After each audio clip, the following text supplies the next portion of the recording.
Hello everyone, welcome to my biology classes. In this video we are going to deal with the last phylum, that is phylum number 11, Chordates. Okay, let's see some characteristic features of the phylum Chordates. So in the first point it is saying that they are having dorsal hollow nerve cord. They are having dorsal means what? Backside. Hollow means it's hollow, empty. Nerve cord. Inside the nerve cord it is empty. It is in the backside. They are having dorsal hollow nerve cord. They are having notochords and they are having paired gill slits. Is it clear? Okay, then the next point it is saying they are bilaterally symmetrical, means whenever you divide the chordates in one plan, you are getting two equal halves, two equal identical halves you are getting. Okay, then the third point it is saying they are triploblastic, when means they are having three germ layers: outer ectoderm, middle mesoderm and inner endoderm. Is it clear? Then the fourth point it is saying they are coelomate, means they are having body cavity. Then the last point it is saying they are having organ system level of organization, the last level of organization which we have discussed in the introductory video of this chapter. Is it clear? Then moving on to the next slide. It is saying that they are having circulatory systems which are of closed type, not open type of circulatory system. They are having closed type of circulatory system. They are having post-anal tail, means at the posterior portion they are having a tail region.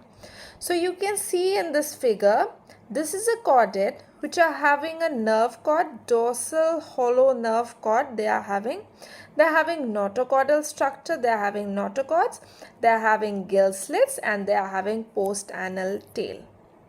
Is it clear? These are the characteristic features of this phylum only.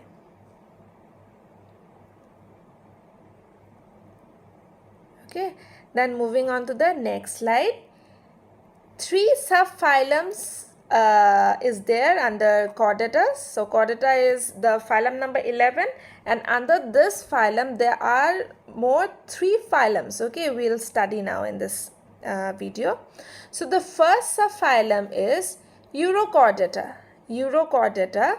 So what it is saying that notochord present only in the larval tail. Okay, so the notochord which we have already discussed, they are present in the larval tail only. Is it clear?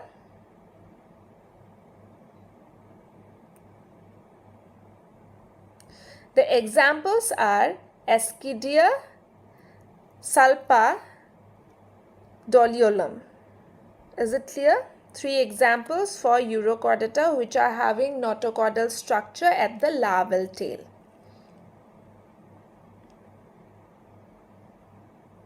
Then coming to the next subphylum, that is subphylum number 2, that is Cephalochordata. Cephalochordatas. Okay, so here the notochord present throughout the life from head to tail. Okay, so in the previous video, in the previous phylum, what did you get? The notochordal structure in Chordates. The notochordal structure is present in the what? Larval stage. Okay, larval stage. Remember, again I'm going to larval tail, in the larval stage only. In the adult stage it won't be present in the Chordates. Then in case of Cephalochordata, it is present throughout the life, in adult also, in larval stage also. So throughout the life it is present, but from head to toe it will be present. Okay, but in this Chordata only the tail region, the chordatas in the notochords are present only in the tail region in Chordata. In Cephalochordata, from head to tail it is present. Is it clear?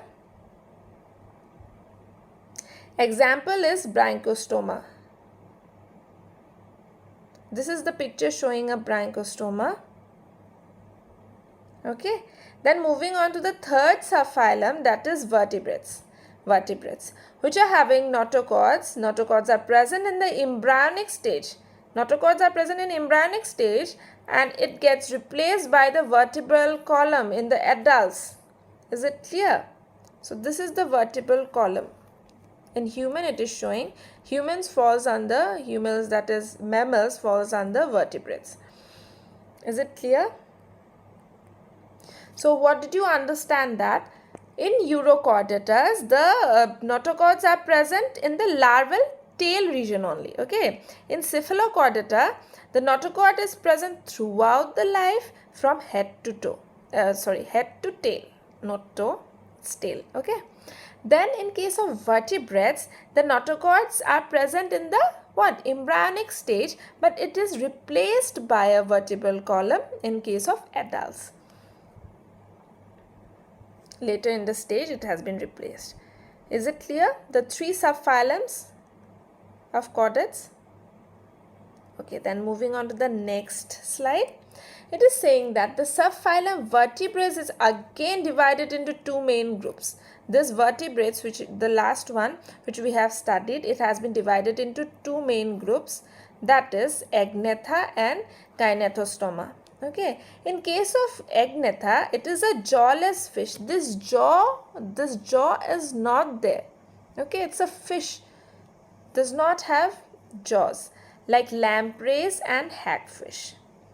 Is it clear? Like lamprey and hagfish. Then in Gynethostomata,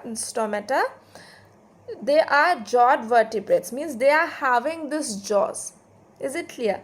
And this Gynethostomata is divided into more groups, that is called pieces, that is having fins. For locomotion they are having fins. And the second one is tetrapods, means they are having limbs for locomotion, for movement they are having. Okay, then pieces is divided into two groups, that is chondrichthyes and osteocytes. These are fish only. Pieces comes under fish only. Okay, they are having fins. Is it clear? Chondrichthyes and osteocytes. Then the next one is tetrapods, which bears limbs, legs means. So they are having four classes, that is amphibians, reptiles, aves and mammals. Is it clear?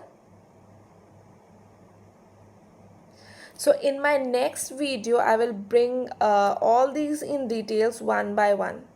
Okay, we'll see the characteristic features of all these classes. Is it clear?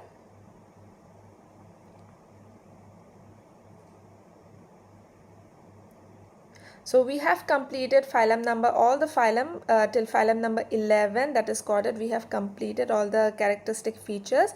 So in my next video, I will bring all these classes of phylum number 11, that is chordatas. We'll bring one by one in details. Okay. So that's all for today's class. Thank you. Thank you for your patient hearing.